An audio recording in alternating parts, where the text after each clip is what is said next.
এবার আসি কালপুরুষের চতুর্থ রাশি কর্কট। 11ই মে থেকে 17ই মে কেমন যাবে কর্কট, চলুন দেখে নিই। প্রচণ্ড আবেগপ্রবণ এবং যত্নশীল আপনি।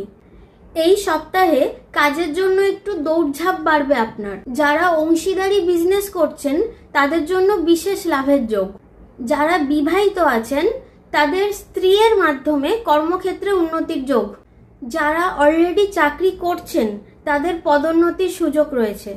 আর যারা নতুন চাকরির চেষ্টা করছেন তাদের নতুন চাকরির কিন্তু সম্ভাবনা আছে। স্বাস্থ্য নিয়ে সচেতন থাকুন, স্বাস্থ্যের দিকে নজর দিন, কারণ এই সপ্তাহে পেট বা পায়ের সমস্যার যোগ। পরিবারের ছোটখাটো সমস্যা হতে পারে, একটু মিলেমিশে চলতে হবে কর্কট। শিক্ষাক্ষেত্রে এ সপ্তাহ ভালো নয়, পড়াশোনায় মনোযোগ বাড়াতে হবে। প্রেমের ক্ষেত্রে পার্টনারের সঙ্গে ভুল বোঝাবুঝি এড়িয়ে চলুন কর্কট। আর যারা সমস্যায় আছেন, এই যে বুকিং নাম্বার 8240344602 যোগাযোগ করুন।